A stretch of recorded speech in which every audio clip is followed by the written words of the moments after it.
सत श्री अकाल NB news देख रहे सारे दर्शकों का स्वागत है। मैं तुहाडे नाल गुरप्रीत सिंह चट्ठा। बुलेटिन की शुरुआत करांगे बहुत ही अहम ते वड्डी खबर के नाल। दस दी कि अज किसान जथेबंदियां की केंद्र के नाल मीटिंग हो रही है। सो मीटिंग दे विच गृह मंत्री, रेलवे मंत्री ते खेतीबाड़ी मंत्री शामिल ने। सो पंजाब दे विच माल गड्डियां नूं लै के चर्चा हो रही है। सो खेती कानूनां के मसले ते भी चर्चा जारी है। दस दे कि पिछले लंबे समय तो किसान ने जिहड़े अपनी मंगां नूं लै के रोस प्रदर्शन करते हुए नज़र आ रहे हैं।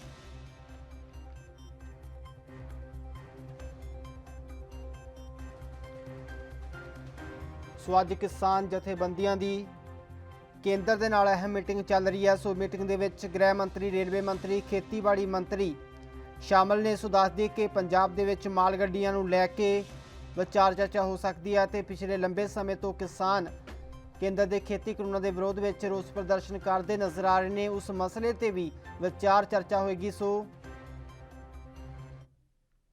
सरकार ने पूछा, केंद्र सरकार ने स्टेट गवर्नमेंटा ये नहीं पूछा भी तुसीं किसानां नूं कोई पैसा दिता है। पैसा कोई दिता नहीं, डांग कढ़ ली। इस करके असीं समझते हैं भी ये जिहड़ा कानून है ये बेतुका है, ये रद्द करना चाहिए।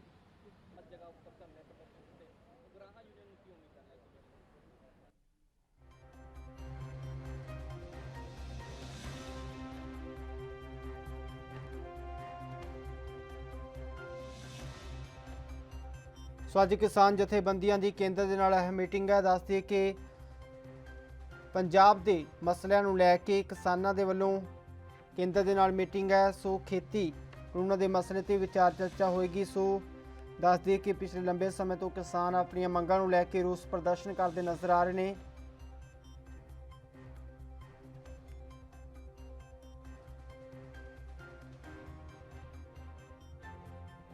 सो अज किसान जथेबंदियां की केंद्र के नाल अहम मीटिंग है, जिस दे विच गृह मंत्री, रेलवे मंत्री, खेतीबाड़ी मंत्री शामिल होणगे। सो पंजाब दे विच माल गड्डियां चलाउण नूं लै के चर्चा होएगी। सो खेती कानूनों के मसले ते भी विचार चर्चा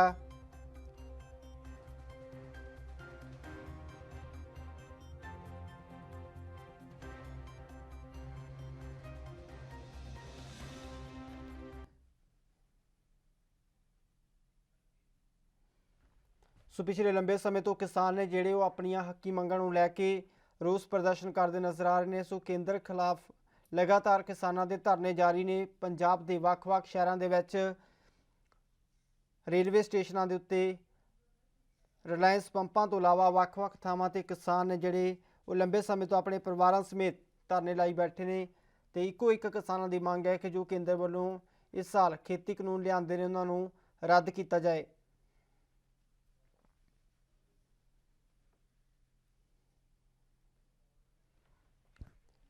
सो केंद्र के खेती कानूनों के खिलाफ किसान संघर्ष करते नजर आ रहे हैं।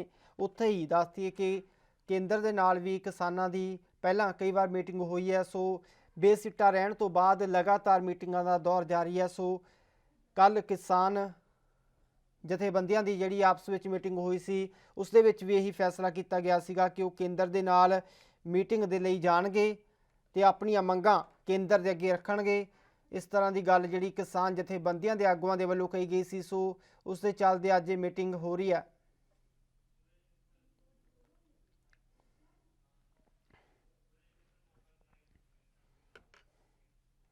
सो सूरज मित्तल मोगा तो साडे पत्रकार लाइव जुड़े हुए हैं। सूरज, किसान जथेबंदियां की जिहड़ी लगातार मीटिंगां का दौर जारी है, अज भी केंद्र के नाल मीटिंग है किसानों की, किसान जथेबंदियां की। उत्थे ही मोगा दे विच जिहड़े किसान ने वो इस मीटिंग नूं किवें देखदे ने, की कोई हल निकल पाएगा? किसानों नूं उम्मीद है?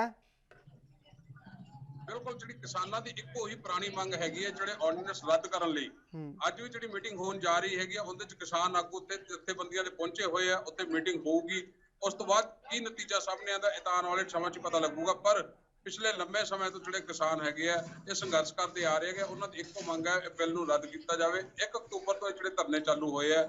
मोगा की गल करिए, मोगा के टोल प्लाजा ते या अदानी इत्थे साइलो सेंट बनया होया, उत्थे भी धरने लगाए जा रहे हैं। इस तो पहला किसानों वालों माल गड्डियों को खुल दे दी गई थी भी ताकि पंजाब दे विच बिजली की जिहड़ी कमी हैगी है उसकी पूर्ति हो सके, कोले दी गड्डियां जिहड़ियां आ सकन, लोगों को कोई तकलीफ ना आवे। पर केंद्र सरकार वालों जिहड़ा हैगा अपना अड़िया जिहड़ा हैगा अपनाया गया। उस तो बाद जिहड़ा उन्हां वालों माल गड्डियां चलाउण ते भी रोक लगा दी गई। उन्होंने गड्डियां नहीं चलाईयां, उन्होंने सिक्योरिटी परपज़ का बहाना दे के ਉਹਨਾਂ ਗੱਡੀਆਂ ਨੂੰ ਨਹੀਂ ਚਲਾਇਆ, ਜਦਕਿ ਕਿਸਾਨਾਂ ਵੱਲੋਂ ਬਿਲਕੁਲ ਸਾਫ਼ ਗੱਲ ਕਰ ਦਿੱਤੀ ਗਈ ਸੀ ਵੀ ਸਾਡੇ ਵੱਲੋਂ ਕਿਸੇ ਨੂੰ ਕੋਈ ਨੁਕਸਾਨ ਨਹੀਂ ਪਹੁੰਚਾਇਆ ਜਾਊਗਾ। ਪਰ ਕੇਂਦਰ ਸਰਕਾਰ ਵੱਲੋਂ ਗੱਡੀਆਂ ਨਹੀਂ ਚਲਾਈਆਂ। ਸਾਡੇ ਕੋਲ ਇਸ ਟਾਈਮ ਕਈ ਕਿਸਾਨ ਮੌਜੂਦ ਨੇ, ਜਥੇਬੰਦੀਆਂ ਨੇ, ਉਹਨਾਂ ਦੀ ਗੱਲ ਕਰਦੇ ਹੈਗੇ ਆ ਵੀ ਅੱਜ ਦਿੱਲੀ ਦੇ ਵਿੱਚ ਜਿਹੜੇ ਰਾਜਨਾਥ ਨਾਲ ਜਿਹੜੇ ਹੋਰ ਮੰਤਰੀਆਂ ਨਾਲ ਮੀਟਿੰਗ ਹੋਣ ਜਾ ਰਹੀ ਹੈ ਕਿਸਾਨਾਂ ਦੀ, ਕਿਸ ਤਰ੍ਹਾਂ ਨੂੰ ਵੇਖਦੇ ਹੈਗੇ? ਅੱਜ ਜਿਹੜੀ ਮੀਟਿੰਗ ਹੋਣ ਜਾ ਰਹੀ ਹੈ ਦਿੱਲੀ, ਉਹਦੇ 'ਚ 29 ਜਥੇਬੰਦੀਆਂ ਜਿਹੜਾ ਥੜਾ ਬਣਿਆ ਉਹ ਵੀ ਗਏ ਹੈ, ਨਾਲ ਭਾਰਤੀ ਕਿਸਾਨ ਯੂਨੀਅਨ ਏਕਤਾ ਅਗਰਾਹਾਂ ਵੱਲੋਂ ਵੀ ਗਏ।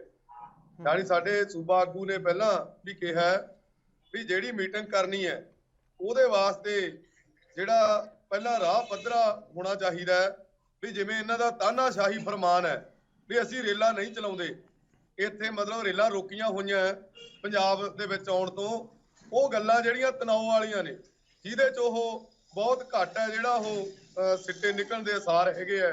ਕੋਈ ਸਾਡੀ ਗੱਲਬਾਤ ਦੀ ਤਹਿ ਬਹਿ ਜੇ ਗਏ ਆ, ਉੱਥੇ ਮੰਤਰੀ ਕੀ ਕਹਿੰਦੇ ਆ ਅੱਡ ਗੱਲ ਹੈ, ਦੇਖਦੇ ਆ ਤੇ ਫਿਰ ਕੀ ਬਣਦਾ। ਅੱਜ ਮੀਟਿੰਗ ਤੋਂ ਬਾਅਦ ਪਤਾ ਲੱਗੂਗਾ। ਕਿਹੜੇ ਜੱਥੀਆਂ ਬੰਦੇ ਵਾਲੇ ਉੱਥੇ ਪਹੁੰਚਿਆ ਗਿਆ, ਕਿੰਨੇ ਜਥੇਬੰਦੀਆਂ ਨੇ? ਉਹ ਜਿਹੜੀਆਂ 29 ਜਥੇਬੰਦੀਆਂ ਜੀ ਉਹ ਵੀ ਗਈਆਂ ਹੋਈਆਂ, ਅਗਰਾਹਾਂ ਜਥੇਬੰਦੀ ਵੀ ਗਈ ਹੋਈ ਹੈ। ਇਹ 30 ਜਥੇਬੰਦੀਆਂ ਵੱਲੋਂ ਉੱਥੇ ਅੱਜ ਮੀਟਿੰਗ ਹੈ ਜਿਹੜੀ ਦਿੱਲੀ ਦੇ ਵਿੱਚ ਹੋਣ ਜਾ ਰਹੀ। ਕੀ ਲੱਗਦਾ ਇਸ ਤੋਂ ਪਹਿਲਾਂ ਵੀ ਦਿੱਲੀ ਦਾ ਸੱਦਾ ਦਿੱਤਾ ਗਿਆ ਹੈਗਾ, ਮੀਟਿੰਗ ਸਫਲ ਰਹੀ, ਅੱਜ ਤੁਹਾਨੂੰ ਕੀ ਲੱਗਦਾ? ਅੱਜ ਵੀ ਜਿਹੜੇ ਉਹਨਾਂ ਦਾ ਆਪਾਂ ਦਿੱਤਾ ਸੀ ਉਹਨਾਂ ਨੂੰ ਵੀ ਅਸੀਂ ਕੋਈ ਨੁਕਸਾਨ ਸਾਡੀ ਜਥੇ ਰੇਲਵੇ ਸਟੇਸ਼ਨ ਤੇ ਕਿਸੇ ਹੋਰ ਇੱਕ ਪੈਸੇ ਦਾ ਨੁਕਸਾਨ ਵੀ ਨਹੀਂ ਕੀਤਾ, ਕਿਉਂਕਿ ਜਾਇਦਾਦ ਹੀ ਸਾਡੀ ਹੈ ਤੇ ਰੇਲਾਂ ਪਟੜੀਆਂ ਸਾਡੀਆਂ ਨੇ ਤੇ ਸਟੇਸ਼ਨ ਸਾਡੇ ਨੇ, ਰੇਲਾਂ ਸਾਡੀਆਂ ਨੇ। ਅਸੀਂ ਇਹਨਾਂ ਦਾ ਕਿਉਂ ਨੁਕਸਾਨ ਕਰਾਂਗੇ? ਜਿਹੜੇ ਇੱਥੇ ਉਹਨਾਂ ਦੇ ਕੋਈ ਅਧਿਕਾਰੀ ਰੱਖੇ ਹੋਏ ਨੇ ਉਹ ਸਾਡੇ ਪਰਿਵਾਰਾਂ ਚੋਂ ਨੇ, ਸਾਡੇ ਬੱਚੇ ਨੇ। ਅਸੀਂ ਤਾਂ ਹਮੇਸ਼ਾ ਹੀ ਉਹਨੂੰ ਆਪਣੇ ਕਲਾਵੇ 'ਚ ਲੈ ਕੇ ਰੱਖਿਆ ਤੇ ਨਾਲ ਅਸੀਂ ਉਹ ਸਾਰੀ ਪ੍ਰਾਪਰਟੀ ਆ ਜਿਹੜੀ ਉਹਨੂੰ ਲੋਕਾਂ ਦੀ ਸਮਝਦੇ ਆ। ਇਸ ਕਰਕੇ ਨਾ ਕਦੇ ਨੁਕਸਾਨ ਕੀਤਾ, ਨਾ ਹੀ ਆਉਣ ਵਾਲੇ ਸਮੇਂ 'ਚ ਕਰਾਂਗੇ। ਬਿਲਕੁਲ ਸ਼ਾਂਤਮਈ ਜਿਹੜਾ ਰੋਸ ਹੈ ਉਹ ਕਾਨੂੰਨਾਂ ਵਿਰੁੱਧ ਹੈ। ਉਹਨਾਂ ਦੇ ਤਾਨਾਸ਼ਾਹੀ ਜਿਹੜੇ ਫਰਮਾਨ ਹੈ ਵੀ ਅਸੀਂ ਰੇਲ ਗੱਡੀਆਂ ਚਲਾਉਂਦੇ ਹੀ ਨਹੀਂ, ਪਹਿਲਾਂ ਟਰੈਕ ਖਾਲੀ ਕਰੋ, ਇੱਕ ਧਰਨੇ ਸਮਾਪਤ ਕਰੋ, ਉਸ ਤਰ੍ਹਾਂ ਦੇ ਫਰਮਾਨ ਹੈ ਜਿਨ੍ਹਾਂ ਨੂੰ ਲੈ ਕੇ ਉਹ ਸਿੱਟਾ ਨਿਕਲਣ ਦੇ ਘੱਟ ਆਸਾਰ ਨੇ। ਜਿਵੇਂ ਪਹਿਲਾਂ ਵੀ ਜਿੱਥੇ ਮੀਟਿੰਗਾਂ ਹੋਈਆਂ ਉਹਨਾਂ 'ਚੋਂ ਕੋਈ ਬਹੁਤ ਵਧੀਆ ਗੱਲ ਆਈ ਨਹੀਂ। ਹਜੇ ਉਹ ਗੱਲ ਤੇ ਹੈਂਕੜ ਵਾਲੀ ਗੱਲ। ਸੂਰਜ, ਕਿਸਾਨਾਂ ਤੋਂ ਜਾਣਨਾ ਚਾਹਾਂਗੇ ਕਿ ਪੰਜਾਬ ਦੇ ਵਿੱਚ ਮਾਲ ਗੱਡੀਆਂ ਬੰਦ ਨੇ ਤੇ ਉਸ ਨੂੰ ਲੈ ਕੇ ਕਿਸਾਨਾਂ ਨੂੰ ਕੀ ਨੁਕਸਾਨ ਨੇ ਜਿਹੜੇ ਝੱਲਣੇ ਪੈ ਰਹੇ ਨੇ? ਹੁਣ ਮਾਲ ਗੱਡੀਆਂ ਬੰਦ ਹੈਗੀਆਂ, ਮੈਂ ਕਿਸਾਨਾਂ ਨੂੰ ਇਸ ਚੀਜ਼ ਦਾ ਕੋਈ ਨੁਕਸਾਨ ਹੈਗਾ ਜਿਹੜਾ ਝੱਲਣਾ ਪੈ ਰਿਹਾ?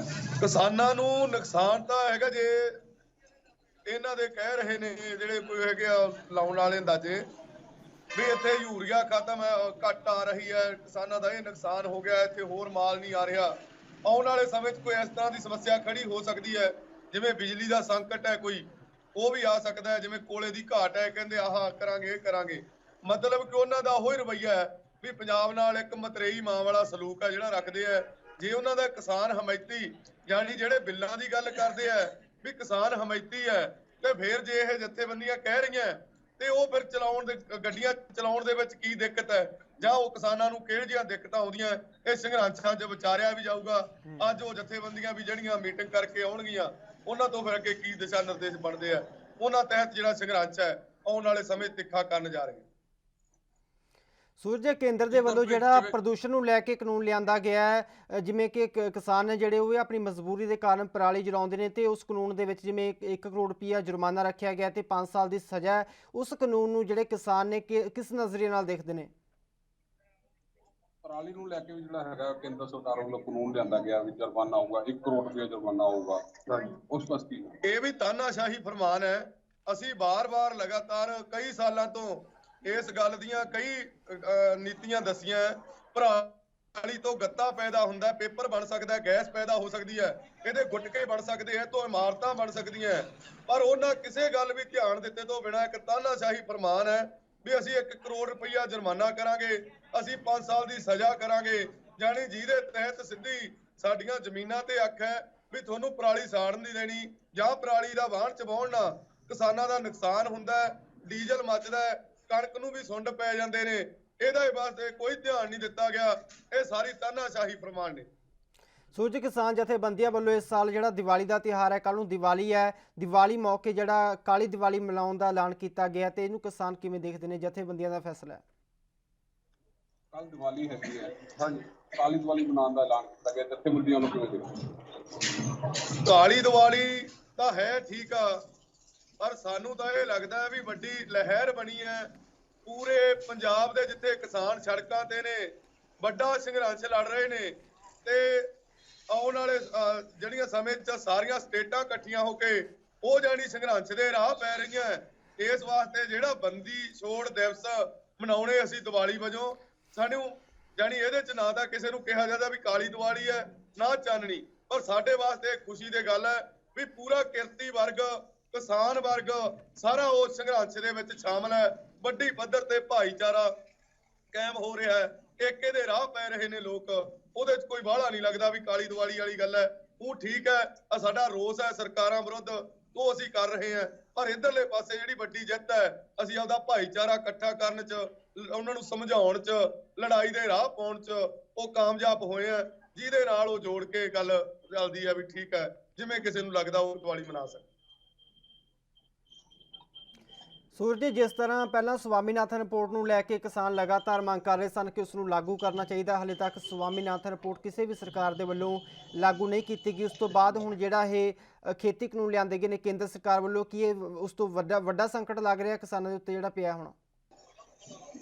ਸਵਾਮੀਨਾਥਨ ਦੀ ਰਿਪੋਰਟ ਜਿਹੜੀ ਹੈਗੀ ਲੰਬੇ ਸਮੇਂ ਤੋਂ ਮੰਗ ਰਹੀ ਹੈ ਲਾਗੂ ਕਰਨ ਦੀ, ਉਹ ਵੀ ਇੱਕ ਤੁਸੀਂ ਲੰਬੇ ਸਮੇਂ ਤੋਂ ਮੰਗ ਕਰ ਰਹੇ ਪਰ ਸਰਕਾਰ ਲਾਗੂ ਨਹੀਂ ਕਰ ਰਹੀ। ਸੈਂਟਰ ਮੋਹਨ ਸਿੰਘ ਨੇ ਬਣਾਈ ਸੀ ਇਹ ਨੀਤੀ ਤੇ ਉਹਨੇ ਮੁੜ ਕੇ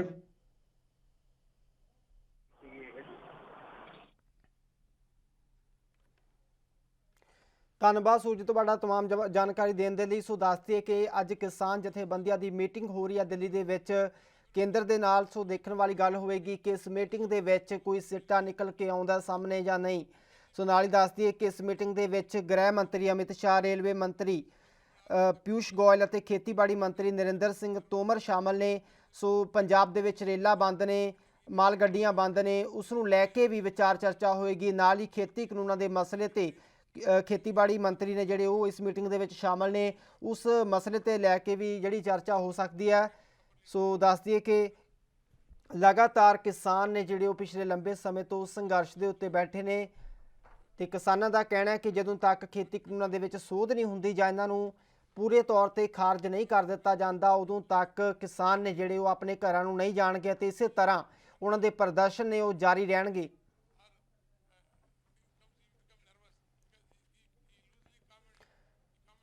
ਸੋ ਇਹ ਵੀ ਦੱਸ ਦਈਏ ਹੁਣ ਕਿ ਜਿਹੜੇ ਕਿਸਾਨ ਨੇ ਉਹ ਪਹਿਲਾਂ ਰੇਲਵੇ ਟਰੈਕ ਦੇ ਉੱਤੇ ਬੈਠੇ ਸੀਗੇ, ਮਾਲ ਗੱਡੀਆਂ ਵੀ ਰੋਕੀਆਂ ਹੋਈਆਂ ਸੀ ਕਿਸਾਨਾਂ ਵੱਲੋਂ, ਪਰ ਹੁਣ ਪਿਛਲੇ ਕਈ ਦਿਨਾਂ ਤੋਂ ਜਿਹੜੇ ਕਿਸਾਨ ਨੇ ਉਹ ਸਿਰਫ ਪਲੇਟਫਾਰਮ ਤੇ ਰੇਲਵੇ ਸਟੇਸ਼ਨਾਂ ਤੇ ਧਰਨਾ ਦੇ ਰਹੇ ਨੇ ਤੇ ਉਹਨਾਂ ਦੇ ਵੱਲੋਂ ਜਿਹੜੀਆਂ ਮਾਲ ਗੱਡੀਆਂ ਨੇ ਉਹ ਨਹੀਂ ਰੋਕੀਆਂ ਜਾ ਰਹੀਆਂ। ਪਰ ਕੇਂਦਰ ਸਰਕਾਰ ਨੇ ਜਿਹੜਾ ਫੈਸਲਾ ਲਿਆ ਸੀਗਾ ਕਿ ਮਾਲ ਗੱਡੀਆਂ ਨੇ ਉਹਨਾਂ ਨੂੰ ਰੋਕਿਆ ਜਾਵੇ ਤੇ ਮਾਲ ਗੱਡੀਆਂ ਨੇ ਜਿਹੜੀਆਂ ਹੁਣ ਪੰਜਾਬ ਦੇ ਵਿੱਚ ਨਹੀਂ ਚੱਲ ਰਹੀਆਂ, ਜਿਹੜਾ ਦੂਜੇ ਰਾਜਾਂ ਤੋਂ ਸਮਾਨ ਆਉਂਦਾ ਉਹ ਪੰਜਾਬ ਦੇ ਵਿੱਚ ਨਹੀਂ ਪਹੁੰਚ ਰਿਹਾ।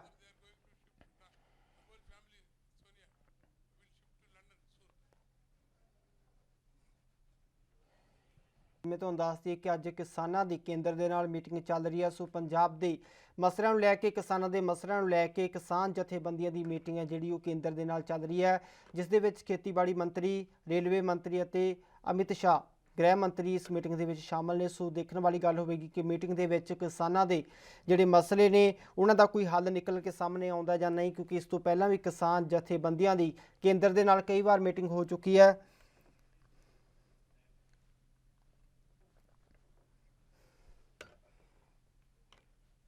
ਸੋ ਰੂਪਨਗਰ ਤੋਂ ਸਾਡੇ ਪੱਤਰਕਾਰ ਮਨਪ੍ਰੀਤ ਚਹਿਲ ਸਾਡੇ ਨਾਲ ਲਾਈਵ ਜੁੜੇ ਹੋਏ ਨੇ।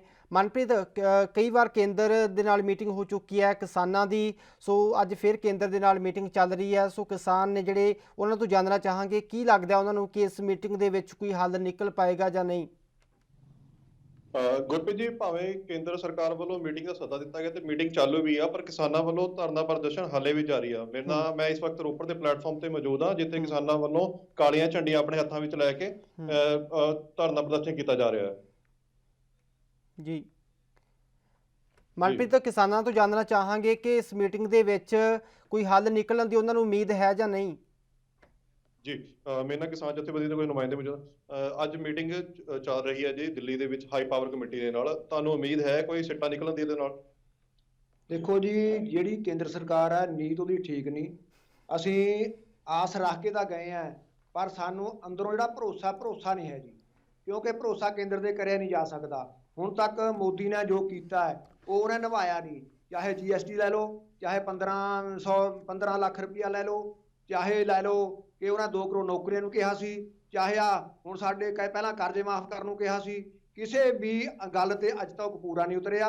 ਸੋ ਜਿਹੜਾ ਹੋਣਾ ਹੈ, ਹੁਣ ਉਹਨਾਂ ਦੀ ਇੱਕੋ ਇੱਕ ਨੀਤੀ ਆ ਪੰਜਾਬ ਨੂੰ ਆਰਥਿਕ ਤੌਰ ਤੇ ਤਬਾਹ ਕਰਨ ਦੀ। ਇਹ ਪੰਜਾਬ ਨੂੰ ਤਬਾਹੀ ਵੱਲ ਲਿਜਾਣਗੇ, ਨਾ ਕਿ ਇਹਦਾ ਕੋਈ ਹੱਲ ਨਿਕਾਲਣਗੇ, ਕਿਉਂਕਿ ਜੇ ਇਹਨਾਂ ਨੇ ਹੱਲ ਨਿਕਾਲਣਾ ਹੁੰਦਾ ਕਾਨੂੰਨ ਬਣਾਉਂਦੇ ਹੀ ਨਾ। ਔਰ ਕਾਨੂੰਨ ਉਸ ਸਮੇਂ ਬਣਾਇਆ ਗਿਆ ਜਿਸ ਟਾਈਮ ਮਹਾਮਾਰੀ ਨਾਲ ਦੇਸ਼ ਜੂਝ ਰਿਹਾ ਸੀ। ਅਗਰ ਇਹ ਨੀਤ ਸਹੀ ਆ, ਕੋਈ ਹੱਲ ਨਾ ਲੱਭਦੇ ਆ, ਤਾਂ ਪੰਜਾਬ ਦੀ ਤਬਾਹੀ ਬਚੂ, ਨਾਲ ਭਾਰਤ ਦੀ ਤਬਾਹੀ ਬਚੂਗੀ। ਨਹੀਂ ਤਾਂ ਪੰਜਾਬ ਦੀ ਤਬਾਹੀ ਨਾਲ ਇਹ ਭਾਰਤ ਦੀ ਤਬਾਹੀ ਹੋਊਗੀ। ਜੀ ਗੁਰਪ੍ਰੀਤ। ਸੋ ਕਿਸਾਨਾਂ ਮਨਪ੍ਰੀਤ ਜਦੋਂ ਦੀ ਮੋਦੀ ਸਰਕਾਰ ਸੱਤਾ ਦੇ ਵਿੱਚ ਆਈ ਹੈ, ਨੋਟਬੰਦੀ ਦੀ ਗੱਲ ਕਰੀਏ, GST ਦੀ ਗੱਲ ਕਰੀਏ, ਉਸ ਤੋਂ ਬਾਅਦ ਜਿਹੜਾ ਪ੍ਰਦੂਸ਼ਣ ਨੂੰ ਲੈ ਕੇ ਕਾਨੂੰਨ ਬਣਾਇਆ ਗਿਆ ਤੇ ਨਾਲ ਹੀ ਗੱਲ ਕਰ ਲਈਏ ਖੇਤੀ ਕਾਨੂੰਨਾਂ ਦੀ, ਇਹ ਸਭ ਕੁਝ ਨੂੰ ਕਿਸਾਨ ਕਿੱਦਾਂ ਦੇਖਦੇ ਨੇ? ਜਦੋਂ ਦੀ ਕੇਂਦਰ ਦੇ ਵਿੱਚ BJP ਮੋਦੀ ਸਰਕਾਰ ਆਈ ਆ, ਹੁਣ ਖੇਤੀ ਕਾਨੂੰਨ ਬਣਾਇਆ ਗਿਆ, ਉਸ ਤੋਂ ਬਾਅਦ ਨੋਟਬੰਦੀ ਕੀਤੀ ਗਈ ਆ, ਤੁਸੀਂ ਇਹ ਸਾਰੀਆਂ ਚੀਜ਼ਾਂ ਨੂੰ ਕਿੱਦਾਂ ਦੇਖਦੇ ਪਏ? ਅਸੀਂ ਤਾਂ ਜਦੋਂ ਦਾ ਮੋਦੀ ਸਰਕਾਰ ਆਈ ਆ, ਬਹੁਤ ਉਮੀਦਾਂ ਸੀ ਲੋਕਾਂ ਨੂੰ ਮੋਦੀ ਤੇ, ਜਿੱਕਣਾ ਇਹਨੇ ਮਤਲਬ ਵਾਅਦੇ ਕੀਤੇ ਸੀ।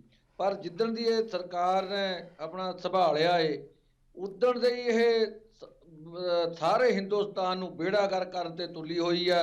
ਨੋਟਬੰਦੀ ਆ ਗਈ, ਹੁਣ ਆ ਖੇਤੀ ਕਾਨੂੰਨ ਆ ਗਏ, ਜਿੰਨੇ ਵੀ ਆ ਜੰਮੂ ਕਸ਼ਮੀਰ ਵਾਲਾ ਜੋ ਵੀ ਇਹ ਮਤਲਬ ਗਲਤ ਪਾਸੇ ਨੂੰ ਧੱਕ ਰਹੀ ਆ ਸਰਕਾਰ। ਕਿਸਾਨਾਂ ਨਾਲ ਧੱਕਾ ਐਡਾ ਬੜਾ ਹੋ ਰਿਹਾ ਹੈ ਕਿ ਆਉਣ ਵਾਲੇ ਟਾਈਮ ਦੇ ਵਿੱਚ ਜੇ ਨਾ ਸਾਡੇ ਕੋਈ ਹੱਕ ਵਿੱਚ ਕਿਸਾਨ ਮਜ਼ਦੂਰਾਂ ਦੇ ਹੱਕ 'ਚ ਫੈਸਲਾ ਦਿੱਤਾ ਗਿਆ, ਤਾਂ ਅਸੀਂ ਜਿਹੜੀ 26-27 ਤਰੀਕ ਆ ਸਾਡੇ ਆਗੂ ਨੇ ਰੱਖੀ ਹੋਈ ਆ, ਅਸੀਂ ਦਿੱਲੀ ਘੇਰਾਂਗੇ, ਟਰੈਕਟਰਾਂ ਦੇ ਜਿੱਦਾਂ ਮਰਜ਼ੀ ਜਾਈਏ ਅਸੀਂ ਘੇਰਾਂਗੇ, ਪਿੱਛੇ ਨਹੀਂ ਹਟਾਂਗੇ, ਜੋ ਕੁਰਬਾਨੀ ਦੇਣੀ ਪਈ ਦੇਵਾਂਗੇ। ਮਨਪ੍ਰੀਤ, ਕਿਸਾਨਾਂ ਤੋਂ ਇਹ ਵੀ ਜਾਣਨਾ ਚਾਹਾਂਗੇ, ਜਦੋਂ ਤੋਂ ਗੁੱਸਾ ਨਿਕਲਦਾ ਪਿਆ ਹੈ, ਹਾਂ, ਜਦੋਂ ਤੋਂ ਜੇ ਕੈਪਟਨ ਸਰਕਾਰ ਸੱਤਾ ਦੇ ਵਿੱਚ ਆਈ ਹੈ ਤੇ ਕਈ ਵਾਅਦੇ ਕੀਤੇ ਗਏ ਸਨ ਉਸ ਤੋਂ ਪਹਿਲਾਂ ਕਿ ਕਿਸਾਨਾਂ ਦੇ ਜਿਹੜੇ ਕਰਜ਼ੇ ਮੁਆਫ ਕੀਤੇ ਜਾਣਗੇ, ਤੇ ਜ਼ਿਆਦਾਤਰ ਕਿਸਾਨਾਂ ਦੇ ਕਰਜ਼ੇ ਮੁਆਫ ਕੀਤੇ ਵੀ ਗਏ ਨੇ। ਪਰ ਉਸ ਤੋਂ ਬਾਅਦ ਵੀ ਜਿਹੜੀਆਂ ਖੁਦਕੁਸ਼ੀਆਂ ਦਾ ਦੌਰ ਸੀ ਉਹ ਲਗਾਤਾਰ ਜਾਰੀ ਸੀਗਾ। ਤੇ ਜੇ ਦੱਸ ਦਈਏ ਕਿ ਪਿਛਲੇ 10 ਸਾਲਾਂ ਦੇ ਵਿੱਚ ਪੂਰੇ ਦੇਸ਼ ਦੇ ਵਿੱਚ 1 ਲੱਖ ਕਿਸਾਨ ਨੇ ਜਿਹੜੇ ਉਹ ਖੁਦਕੁਸ਼ੀਆਂ ਕਰ ਚੁੱਕੇ ਨੇ। ਸੋ ਜਿਹੜਾ ਕੈਪਟਨ ਸਰਕਾਰ ਦਾ ਰਵੱਈਆ ਜਾਂ ਉਹਨਾਂ ਵੱਲੋਂ ਵਾਅਦੇ ਕੀਤੇ ਗਏ ਸਨ, ਉਹਨਾਂ ਨੂੰ ਕਿਵੇਂ ਦੇਖਦੇ ਨੇ ਕਿਸਾਨ? ਜੀ, ਪੰਜਾਬ ਸਰਕਾਰ ਨੇ ਜਿਹੜਾ ਵਿਆਜ ਲਿਆ ਗਿਆ ਦੱਸਿਆ ਜਾਏ, ਜਿਹੜਾ ਕਿਸਾਨ ਵੱਲੋਂ ਕਰਜ਼ਾ ਲਿਆ ਗਿਆ ਸੀ, ਉਹਨੂੰ ਮਾਫੀ ਦੇ ਵੀ ਯੋਜਨਾ ਬਣਾਈ ਗਈ ਸੀਗੀ। ਫਿਰ ਵੀ 1 ਲੱਖ ਦੇ ਕਰੀਬ ਕਿਸਾਨਾਂ ਵੱਲੋਂ ਖੁਦਕੁਸ਼ੀ ਕੀਤੀ ਗਈ ਆ। ਤੁਸੀਂ ਇਸ ਚੀਜ਼ ਨੂੰ ਕਿੱਦਾਂ ਦੇਖਦੇ ਆ? ਦੇਖੋ ਜੀ, ਇਹ ਆਪਣਾ ਕਹਿੰਦੇ ਆ ਸੇਰ ਦੇ ਵਿੱਚੋਂ 1 ਗ੍ਰਾਮ ਚੱਕ ਦੇਣਾ, ਉਹਦੇ ਨਾਲ ਸੇਰ ਦਾ ਵਜਨ ਨਹੀਂ ਘਟਦਾ ਹੈਗਾ। ਇਹਨਾਂ ਨੇ ਤਾਂ ਕਿਹਾ ਤਾਂ ਵੀ ਅਸੀਂ ਸਦਾ ਚਾਹੁੰਦੇ ਕਿਸਾਨੀ ਦੇ ਜਿਹੜੇ ਕਰਜ਼ੇ ਆ, ਚਾਹੇ ਸ਼ਾਹੂਕਾਰਾਂ ਦੇ, ਚਾਹੇ ਬੈਂਕਾਂ ਦੇ ਆ, ਚਾਹੇ ਕੋਆਪਰੇਟ ਘਰਾਣਿਆਂ ਦੇ ਆ, ਉਹ ਸਾਰੇ ਅਸੀਂ ਮਾਫ ਕਰੂੰਗੇ। ਔਰ ਇਹਦਾ ਊਠ ਪਰ ਤੋਂ ਛਾਲ ਨਹੀਂ ਲਾਉਣ ਵਾਲਾ ਕੰਮ ਕਰਿਆ ਕੈਪਟਨ ਸਾਹਿਬ ਨੇ ਵੀ। ਉਹ ਵੀ ਦਿਲੋਂ ਨਹੀਂ ਕਿਸਾਨਾਂ ਦੀ ਹਮਾਇਤ ਕਰ ਰਿਹਾ, ਉਹ ਤਾਂ ਮਜਬੂਰੀ ਸਾਡੀ ਹਮਾਇਤ ਕਰ ਰਿਹਾ ਜੀ। ਜੀ ਗੁਰਪ੍ਰੀਤ। ਮਨਪ੍ਰੀਤ, ਜਿੱਦਾਂ ਕਿ ਕਿਹਾ ਜਾਂਦਾ ਹੈ ਕਿ ਕਿਸਾਨ ਨੇ ਜਿਹੜੇ ਉਹ ਕਣਕ ਝੋਨੇ ਤੋਂ ਇਲਾਵਾ ਹੋਰ ਫਸਲਾਂ ਦੀ ਵੀ ਜਿਹੜੀ ਖੇਤੀ ਕਰਨ, ਤੇ ਜੇਕਰ ਕਿਸਾਨ ਕੋਈ ਸਬਜ਼ੀਆਂ ਜਾਂ ਫਲਾਂ ਦੀ ਹੋਰ ਖੇਤੀ ਕਰਦੇ ਵੀ ਨੇ ਤਾਂ ਕਿਸਾਨਾਂ ਨੂੰ ਉਸ ਵਿੱਚ ਵੀ ਨੁਕਸਾਨ ਦਾ ਸਾਹਮਣਾ ਕਰਨਾ ਪੈਂਦਾ ਹੈ। ਜੇਕਰ ਕਿਸਾਨ ਆਪਣੀ ਕੋਈ ਸਬਜ਼ੀ ਮੰਡੀ 'ਚ ਲੈ ਕੇ ਜਾਂਦਾ ਤਾਂ ਉਹ 10 ਰੁਪਏ ਪ੍ਰਤੀ ਕਿਲੋ ਦੇ ਹਿਸਾਬ ਨਾਲ ਵੇਚਦਾ ਹੈ, ਤੇ ਉਸ ਤੋਂ ਬਾਅਦ ਜਦੋਂ ਕੋਈ ਖਰੀਦਦਾਰ ਖਰੀਦਣ ਜਾਂਦਾ ਤਾਂ ਉਹ 50-60 ਰੁਪਏ ਕਿਲੋ ਖਰੀਦਦਾ ਹੈ। ਤੇ ਜੇਕਰ ਕਿਸੇ ਹੋਰ ਤਰ੍ਹਾਂ ਦੀਆਂ ਫਸਲਾਂ ਦੀ ਖੇਤੀ ਕਰਦਾ ਕਿਸਾਨ, ਤੇ ਉਹਨਾਂ ਨੂੰ ਕਿਸ ਤਰ੍ਹਾਂ ਦੀਆਂ ਸਮੱਸਿਆਵਾਂ ਆਉਂਦੀਆਂ ਨੇ, ਕਿਸਾਨਾਂ ਤੋਂ ਜਾਣਨਾ ਚਾਹਾਂਗੇ। ਜੀ, ਜਦੋਂ ਤੁਸੀਂ ਰਵਾਇਤੀ ਫਸਲਾਂ ਨੂੰ ਛੱਡ ਕੇ ਸਬਜ਼ੀਆਂ ਦੇ ਵੱਲ ਜਾਂਦੇ ਆ, ਸਬਜ਼ੀਆਂ ਦੀ ਬਿਜਾਈ ਕਰਦੇ ਆ, ਤਾਂ ਤੁਸੀਂ ਉਹਨੂੰ ਮੰਡੀ ਦੇ ਵਿੱਚ ਵੇਚ ਆਉਂਦੇ ਹੋ 5-10 ਰੁਪਏ ਦੇ ਹਿਸਾਬ ਨਾਲ ਵੇਚਦੇ ਆ। ਪਰ ਉਹ ਜਦੋਂ ਰਿਟੇਲ ਦੀ ਮੰਡੀ ਦੇ ਵਿੱਚ ਆ ਜਾਂਦੀ ਆ ਤਾਂ ਉਹ 20 ਤੋਂ 30 ਰੁਪਏ ਹੁੰਦੀ ਆ ਜੋ ਲੋਕਾਂ ਤੱਕ ਪਹੁੰਚਦੀ ਆ। ਪਰ ਉਸ ਤੋਂ ਪਹਿਲਾਂ ਤੁਹਾਨੂੰ ਜਦੋਂ ਆਪਣਾ ਫਸਲੀ ਚੱਕਰ ਚੋਂ ਬਾਹਰ ਨਿਕਲ ਕੇ ਕਿਹੜੀਆਂ ਦਿੱਕਤਾਂ ਦਾ ਸਾਹਮਣਾ ਕਰਨਾ ਪੈਂਦਾ ਹੈ ਫਸਲੀ ਚੱਕਰ ਨੂੰ ਛੱਡਣ ਤੋਂ ਬਾਅਦ? ਸਭ ਤੋਂ ਵੱਡੀ ਦਿੱਕਤ ਸਾਨੂੰ ਆਉਂਦੀ ਹੈ ਕਿ ਮੰਡੀ ਕਰਨੀ ਕਿਸੇ ਵੀ ਫਸਲ ਦਾ ਮੰਡੀ ਕਰਨੀ, ਚਾਹੇ ਉਹ ਸਬਜ਼ੀ ਹੈ, ਚਾਹੇ ਉਹ ਸਾਡੀਆਂ ਦੂਜੀਆਂ ਫਸਲਾਂ ਨੇ। ਜਿਵੇਂ MSP ਸਾਨੂੰ ਦਿੱਤੀ ਗਈ ਆ 23 ਫਸਲਾਂ ਦੀ, ਵਿੱਚੇ ਉਹਦੇ ਸਬਜ਼ੀ ਆ ਗਿਆ, ਵਿੱਚੇ ਮੱਕੀ ਆ ਗਈ, ਪਰੰਤੂ ਮੱਕੀ ਸਾਡੀ 600 ਤੋਂ ਲੈ ਕੇ 900 ਤੱਕ ਵਿਕੀ ਹੈ। ਤੇ ਜਦੋਂ ਅਸੀਂ ਆਟਾ ਖਰੀਦਣਾ ਜਾਂ ਉਹੀ ਮੱਕੀ ਕਿਸੇ ਵਪਾਰੀ ਤੋਂ ਖਰੀਦਣਾ ਤਾਂ 2500 ਨੂੰ ਮੱਕੀ ਮਿਲਦੀ ਹੈ ਸਾਨੂੰ, ਤੇ 4000 ਨੂੰ 3500 ਨੂੰ ਆਟਾ। ਇਹੀ ਹਸ਼ਰ ਹੁੰਦਾ ਸਾਡੀਆਂ ਸਬਜ਼ੀਆਂ ਦਾ। ਜਦੋਂ ਸਬਜ਼ੀ ਕਿਸਾਨ ਮੰਡੀ ਲੈ ਕੇ ਜਾਂਦਾ ਹੈ, ਮੰਡੀ ਵਿੱਚ ਕਿਸਾਨ ਦੀ ਸਬਜ਼ੀ ਦੀ ਬੋਲੀ ਲਗਾਈ ਜਾਂਦੀ ਹੈ 2 ਰੁਪਏ 4 ਰੁਪਏ। ਜਿਹੜਾ ਕਿਸਾਨ ਹੈ ਉਹਦਾ ਖਰਚਾ ਪੂਰਾ ਨਹੀਂ ਹੁੰਦਾ।